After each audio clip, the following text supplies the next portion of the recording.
Is optimism a good thing? Absolutely. But is blind optimism just another form of denial? Today we talk about how not to recover from porn, and I use a current example from my struggling football team. Welcome aboard. Guys ready?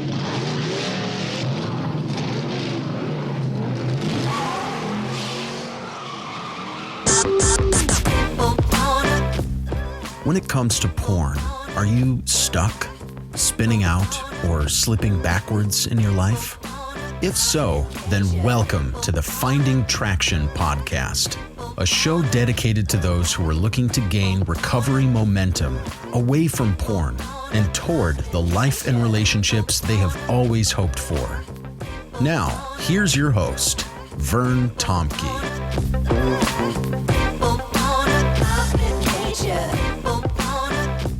Welcome back to the Finding Traction podcast. This is the podcast where we are excited about helping guys, as it says, moving away from porn towards life and relationships that they've always dreamed about. And today I want to talk a little bit about a source of deep pain to me, and that is my struggling football team. I have some recovery lessons to learn from how not to lead a team or how not to own a team. And now most of us aren't billionaires who listen to this, so you might have to take some of this theoretically. But I think I have some lessons for you of how not to lead a football team. And most of you know that I'm a huge Cowboys fan. I have people openly mock my team all the time. I have Eagles fans in my groups that I coach. Yesterday I had somebody send me a message that said, "New Cowboy strategy. If you have a Cowboy uniform, open tryouts down at Cowboy Stadium at 9 a.m. I get mocked all the time. So, yes, I realize that I've opened myself up to a lot of pain by being a Cowboys fan. But I want to talk about this whole idea of blind optimism and denial. And I want to use this example, and don't worry, if you're not a football fan, I'll quickly turn this into some recovery life lessons here. But Jerry Jones, the billionaire, is the owner of the Dallas Cowboys, which is apparently the most expensive and valuable sports franchise in the world. And he openly calls himself an optimist. And he basically says, "I'm an optimist," and he openly has said, "I don't recognize negative things that are happening in the world around me." And as a result, he doesn't use negative experience as a learning tool, where most of us can recognize mistakes and pitfalls, and hopefully grow into better people because of those. Jerry Jones just says, "Well, that's just not the way I do life." And he shared this totally bizarre philosophy of life recently on a radio interview. And this is what he said. He said, "I can't operate where 1 and 1 is 2. Now, we all know it is physically, but the 3 is where you have to go. Now, you have to have optimism to operate out in that world and commit and do things when you get to count on 1 and 1 being 3. And he basically says, now everybody thinks 1 and 1 is 2, but I live my life like 1 and 1 equals 3.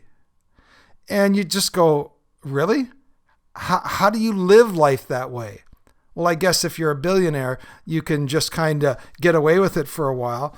But, if you live life and you do recovery where 1 and 1 is 3, you are not going to be successful. And Cowboy fans have been screaming all summer long, your lineup is not sufficient for the season. Your left tackle's not going to handle the season. You need to have a good backup. And Jerry Jones simply stubbornly says, "No, I like the guys we have." And what happens in training camp, their starting left tackle goes down and then they're short, right? And you're just going, how do you do that? People saying you don't have enough receivers. You've only got one guy who's ever really even played in an NFL game. No, we like the guys we've got. And as a result, opening game, it was apparent that there was no receiving core that could step up. So pretending that 1 + 1 can yield 3 actually inhibits your ability to lead an organization. It inhibits your ability to be successful in life. I mean, the final straw is my quarterback, because he had poor protection.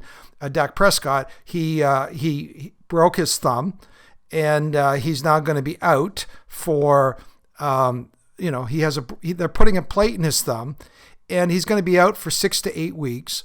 But oh no, Jerry goes, oh no, I think he can be back. Or I'm not even going to put him on IR, which means he has to be out for 4 weeks so he can find some good replacements. No, I think he can be back before 4 weeks. Here's my point. Denial, or my point is blind optimism, is just another form of denial. It's not the way to run a football team. Now, football, like actually, I talk a lot about football, but people don't believe it. But it's actually not the biggest emotional thing in my life. I actually am fairly dispassionate about it. I just think it's a great topic and a great thing to have fun and build bridges with guys around. But a lot of people approach recovery, I seen in working with guys, a little bit like Jerry Jones treats the Dallas Cowboys and how he leads the Dallas Cowboys. What they do is they either approach recovery with some sort of blind optimism or stubborn denial that keeps them from taking the necessary steps they need to do to change the trajectory of their lives. And, it doesn't work when it comes to recovery.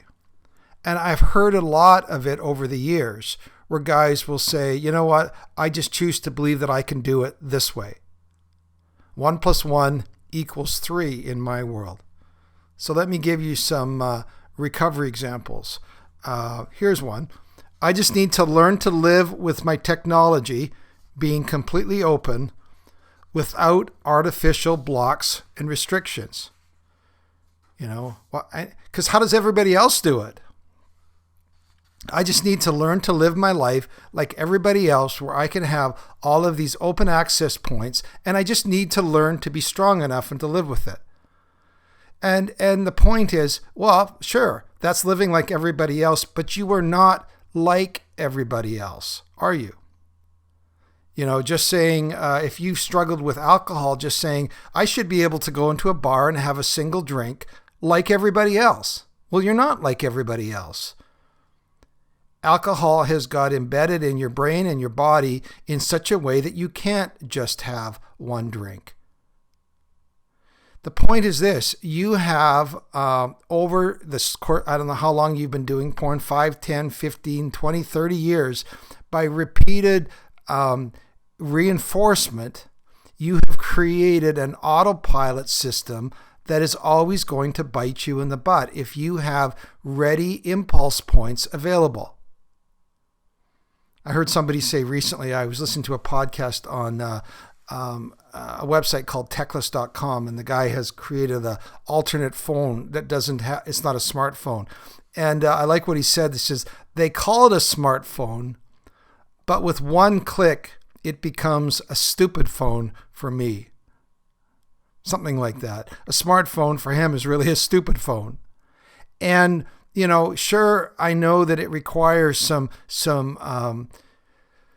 sacrifices and changes you're going to need to make. But I will say, in working with guys for years in my own life, it's only by creating distance and safety around technology will I have the space to begin to create a new normal and a new set of habits.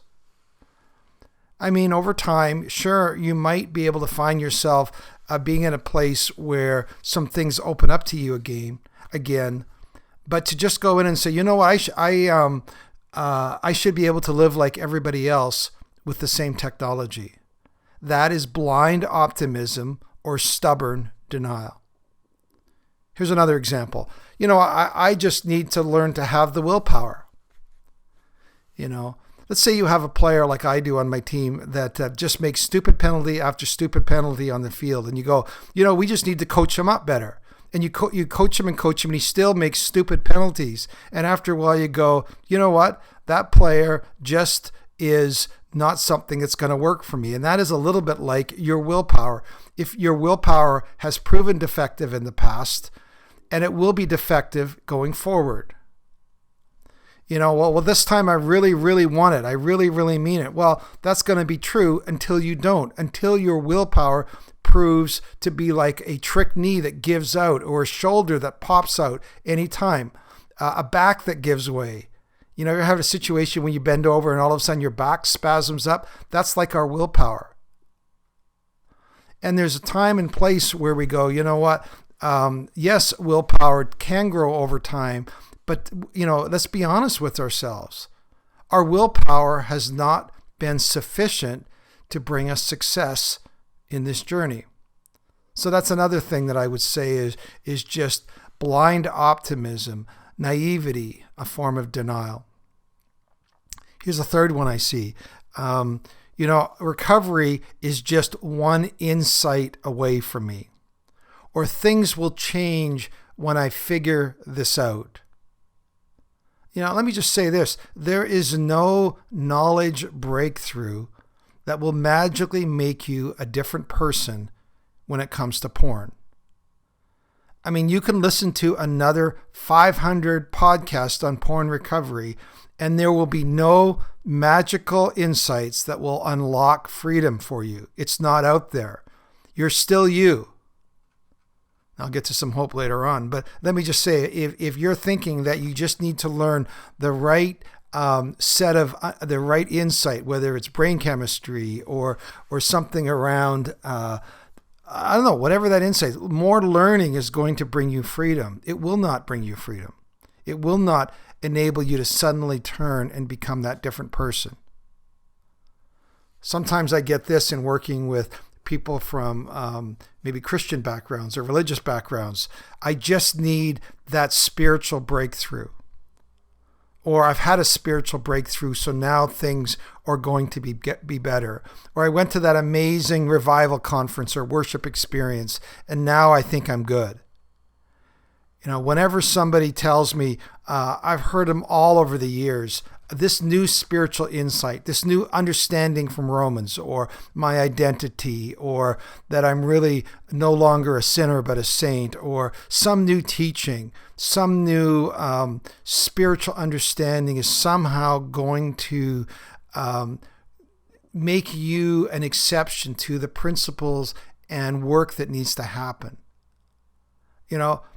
There might be one in a million where that's case, but I'm sure that I can pretty much guarantee that that's not the case. I've never yet seen it. Here's another one that people go, well, this time it's going to be different. I'm not doing anything different, but this time it's going to be different. Well, in that scenario, I would just say if nothing changes, then nothing changes. It's a little bit like the number 6. I've learned my lesson this time. Well, of course, until next time. Now, if if it's sounding to you like this is pretty hopeless, I am not arguing for a hopeless position vis-a-vis your porn struggles. I'm not saying it's no use whatever you do. What I am saying is this: you are not unique. Employing blind optimism or stubborn denial around the things that you need to do will not result in long-lasting change. If you're not humbly willing to practice what we're going to call the rules of engagement, I don't believe you're going to be successful in this process. You say, okay, well, what do you mean by those rules of engagement? Well, number 1, you need others. Well, no, I think I've got it figured out so I can now do it on my own. It's not going to work. You need to journey openly and honestly with other people. You are not going to change on your own. Yeah, but I heard somebody who did. Well, yeah, I also heard somebody who won, the lottery, the $1 billion lottery. But, that's not a strategy for financial planning. That's not a strategy for recovering. Lottery tickets are just a tax on the naive. They're a tax on the poor, right? I would say better yet, keep your money. Join a group. You need other people. You need other people in a focused way that you can be honest with, you can journey with. Well, no, that's why I'm listening to podcasts, so I can figure it out on my own. No, that's not going to work. So you need others. That's the rules of engagement. Confess your faults to another. It says in the book of James, if we want to that's how you're going to get healing. So that's the first one. Number 2, you need a plan. You need a plan that's specific and measurable and focused and is one that you can evaluate. A plan that deals with your technology. A plan that deals with your triggers.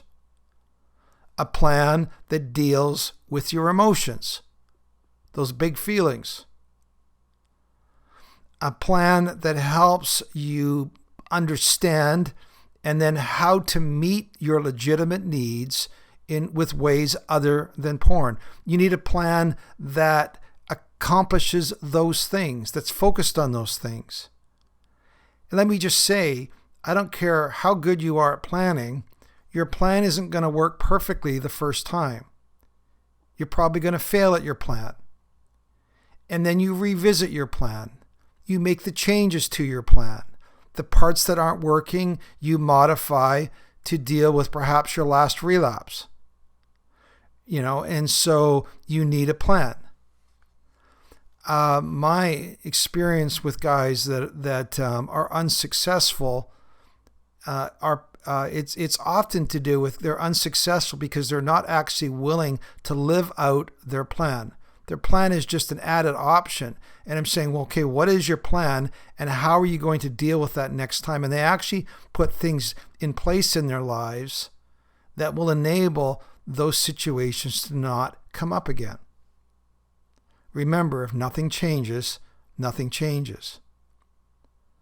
I did a podcast recently, it's a few ago now, it's called Last Time, Next Time. If I'm not willing to make any changes from the last time where I acted out, the next time will simply look like the last time. Right? You need a plan. You need spiritual connection. Spiritual connection around your big why, around the man you want to be. For those of you, in a God relationship, you need regular connections with God. You need those things. Now that's often where spiritually based guys will immediately go and they'll try to put all the weight on their spiritual connection. That's important. Don't get me wrong. But it's only one part of a holistic life plan in terms of recovery. And it could mean also, and let me just say it, you may need a third thing. You may need pain. You may need pain in your life in order to get your attention or in order to change your resolve from, well, this is kind of something I'm giving a shot to in terms of recovery, where pain is an incredible motivator and it has a way of focusing our attention. I don't know if you've ever had an abscessed tooth, but the only thing that matters when you have an abscessed tooth is getting that thing out of your mouth. And so for some guys, they essentially, frankly, will play around with recovery, or they'll play around with their technology, or as the old AA book says, they'll use half measures to try to get them all the way, and it doesn't work. The challenge in that is sometimes people employ half measures, and it doesn't work, and then they go, I guess recovery's not for me. I guess I can't recover. And you go, well, you've actually not really truly walked out the steps of recovery. One of the simple realities in life is many of us, maybe it's just guys, there's an old Red Green thing, the old Canadian comedy show, where he goes, I'm a man, I can change if I have to. If you're familiar with red, green. But oftentimes when it comes to making these kind of changes in our life, we're not willing to change until the pain of not changing exceeds or is greater than the pain of changing. It is a pain to change things, to walk away from your best friend porn. It is that. But it might be all of a sudden you lose your job, or the keys don't work in your house anymore. Or some of my friends have discovered living in their parents' basement suite again after being married and kids. Again, you may need that. I'm hoping that that's not the case. I don't know what it's going to take for Mr. Jones to see the light. And maybe it will take missing the playoffs. Maybe it will take some a humbling record at the end of the season. To quote Bill Parcells, you are what your record says you are. So, but anyways, as my bell goes, I just want to say I hope you all feel a little bit sorry for me in my football predicament. But even if you don't, I really hope that you hear the tone of this message is don't simply use half measures or blind optimism or denial as a recovery strategy. It won't get you to where I know you want to get to. We'll see you next time.